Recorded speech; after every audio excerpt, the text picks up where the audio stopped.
Ölgende kaburda hiç kim neme siz menen birge olbaydı. Ölgenden adamga 3 nerse yer çıkıp geledi. Birincisi valuk, vamaluk, vazaluk. Übüler çıkıp geledi. Onlar da kayta taşlap kaçıyordu. Belki senin baylığın menen, bildiğin menen gelişi mümkün. Bırak her bir dua kılıp kayta ketet deydi. Tuğandar namazda alıp jüröylü. Namazda alıp jüröylü. Kavurga varganda duagan aytayın. Kavurga varganda mına günün jarıklığı bolup aytar. Namazlığının jarıklığı nur bolat. Namazыңыз siz menen bir bolat. Kıyamat günü birinci hesap sorarlar tuğanlar. Sen namazdan başlar. Anan keyin namazda sizni ölgөн türü hiç kim kucaktabaydı. Kabırınız nurdu kılat. Kabırınızı nurga tolturat. Namaz. Kabırınızı oppak kılat. Kabırınızın göz hazır mına balkonga çıkında gözünüz jetkinçe karam. Misali namazda alıp jursак balkonga çıkında karam. Gözünüz kayerge çençe yetip o yerge kabır keng kılınat. Kabır kucактайт. Kıska uy bolat. Budan ham çoğ uy bolup ketет. Kabır kıska bolup ketет. Sına kılganda imanı kötörülüp çıkıp ketет deydi. Asmanga bulut siyaktı mına turup kalat deydi da.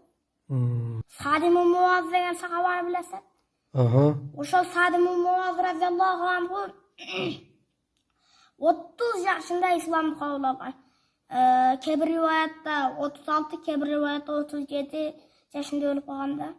7 yıl İslam'da. Anan keyin ol ölgende Allah'ın arşı titregen. 70 bin perişte cenazasına çıkan. Peygamberimiz cenazasını öz okugan. Kabırının dört burçundan cik çıkıp durgan. Oşa Sadim-i Muaz ölgende Peygamberge kavar jeteleyle. Anan Peygamberge kavar jetkende jugurup jöneди çurkap. Ya Resulallah Allah'ın elçisi kayga şaşıp jönediniz dese Muaz ölüptür. Muaz'ı juganga jetişeyin jok degende de yetip jugurup baratdağı jugup koyganda Muaz. Anan keyin cenazasını okup neme kılıp okuştu dagın neme kılıştı. Anan keyin 70 bin perişte cenazasına düştü. Peygamberimiz cenazasını öz okudu. Anan keyin Peygamberimiz karızı var adam cenazasını okubaydı. Bunun karızı yok le. Anan keyin kepinde dagın juldu şoğunca cenazasını okudu gömülüp ketdi da. Oşonda birinci kabırga varganda uğulup durdu. Peygamberimizin özüne uğuldu. Kalkan hiç kimine uğulmadı da. Rabbiniz kim, dininiz kaysı, peygamberiniz kim degen sözler uğuldu deydi. Oşol peygamberimiz kaçı. Anan keyin oşonda neme oldu deydi. Birinci kabır kıstı deydi oşon. Bir kıskanda peygamber Subhanallah deyverdi. Subhanallah degende kabır bir kucakladı deydi. Bir kıstıyla anan keyin o osmandan Cebrail Munkar Nakir degen iki perişte düşüp kelayotganyn gördü. Düşüp kelayotganyn görgende odam suretinde gelip kabırga girip ketkenini gördü da. Kabırga girip ketkenini gördü. Anan keyin Rabbiniz kim? Dininiz kaysı? Peygamberiniz kim dep sorulardı berişti. Anan keyin bar joğuna neme oldu?